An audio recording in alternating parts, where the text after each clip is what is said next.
On April 20, 2007, a rescue crew spotted and climbed aboard a drifting catamaran in the Coral Sea, off the coast of Australia. The engine was still running. A laptop was still switched on and sat open on the table. Plates and cutlery were laid out on the table, like someone was about to sit down and eat a meal. The radio worked. The GPS was working, and every single life jacket was still there, intact.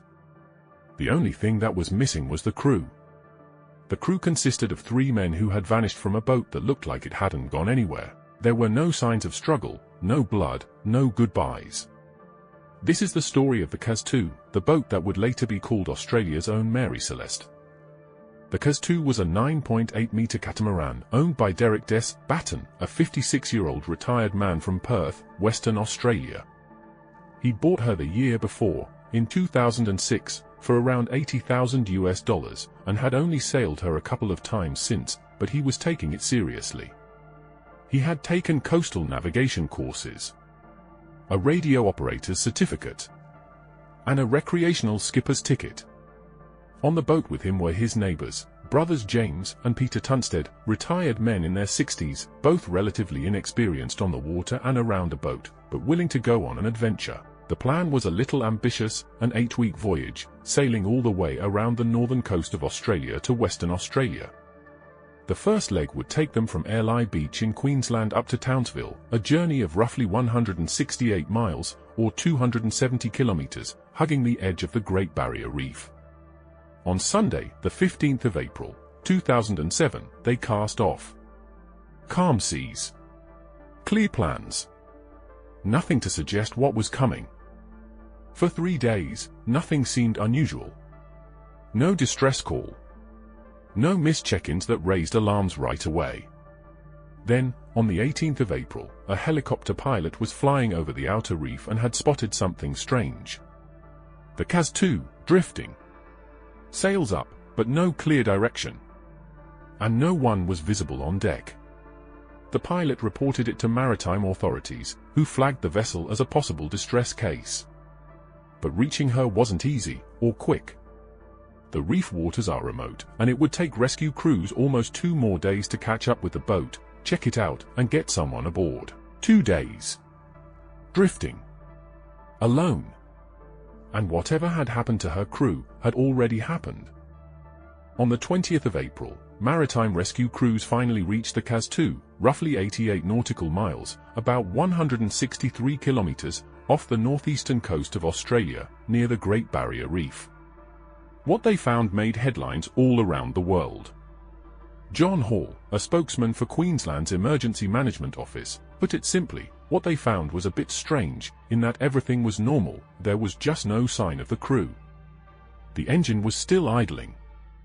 A laptop sat open on the table, still powered on. The radio was fully functional.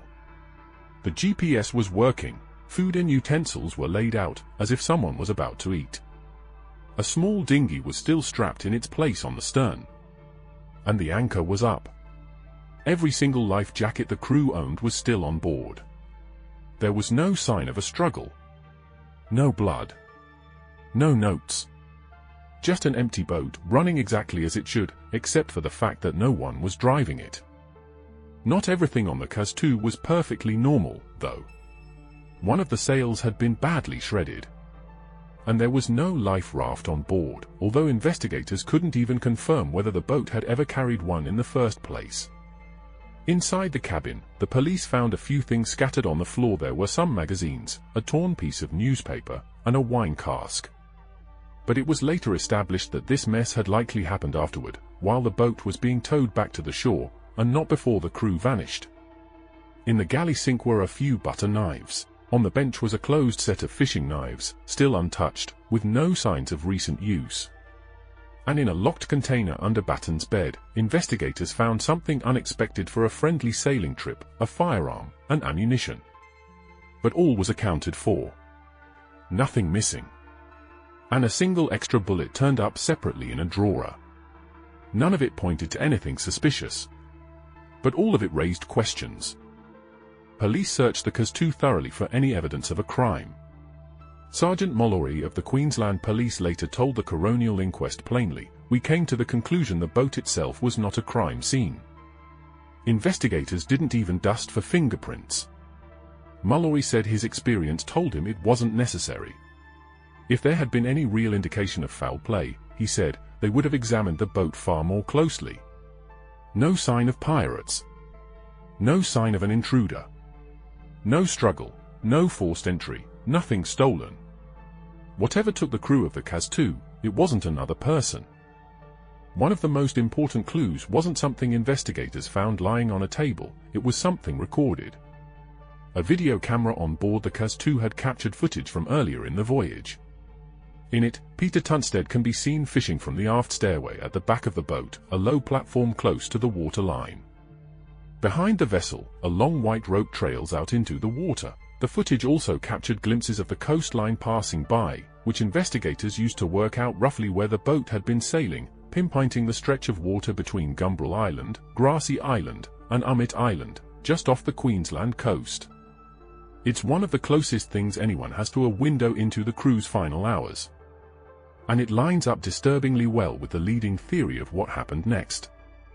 Investigators also pulled data from the boat's onboard GPS system, hoping to reconstruct exactly where the Kaz II had traveled in the days before she was found drifting. By working backwards through the recorded track, they were able to narrow down the search area.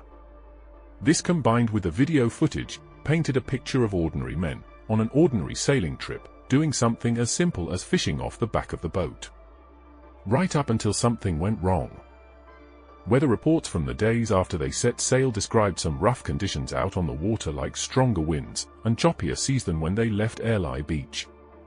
The most widely accepted theory goes something like this: while fishing from the low aft stairway, the exact spot Peter Tunstead was filmed standing on, a line became tangled, or a wave caught the boat at the wrong moment. And one man went into the water. The other two, trying to help, may have gone in after him or have been swept off attempting a rescue in rough seas, with no one left on board to turn the boat around. Other theories were raised and, one by one, mostly dismissed. A staged disappearance was something the men's families strongly rejected, pointing to how close they were to home and family. A pirate attack was ruled out, with no evidence of a struggle or theft. Some kind of freak wave or maritime phenomenon was impossible to prove either way. More than a year later, between the 4th and the 7th of August, 2008, a formal coronial inquest opened in the Townsville Coroner's Court. 27 witnesses were called. 107 pieces of evidence were examined. A Queensland State Coroner, Michael Barnes, delivered his own findings. But even he admitted that he cannot be so definitive about the circumstances under which the deaths occurred. Still, based on witness accounts, the onboard video, and the state the boat was found in, Barnes proposed a scenario that on the morning of Sunday the 15th of April, 2007, while sailing near George Point, something had happened that pulled all three men into the water. Most likely it was connected to that same tangled fishing line, and a rescue attempt that went wrong. No bodies were ever recovered. No wreckage beyond the boat herself. To this day, officially, the deaths of Derek Batten, James Tunstead, and Peter Tunstead remain unresolved in the fullest sense. A theory, not a certainty. The Kaz II was towed back to shore, checked over, and eventually, quietly, sold. No message in a bottle. No distress call. Just a boat still running, a laptop glowing, and a meal that was never eaten. Nearly 2 decades later, the most likely explanation is also the most human one. Not a monster from the deep, not a mysterious vortex, just 3 ordinary men who went sailing, and never made it home. But most likely isn't certain.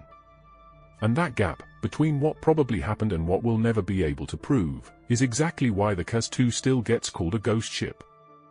What do you think happened to the 3 men aboard the Kaz II? Let us know in the comments. If you enjoyed this one, the Kaz II isn't the only vessel that vanished without an explanation. Check out our other videos on mysterious vanished ships. Subscribe to No Man's Log for more stories the history books left behind. And we'll see you in the next one.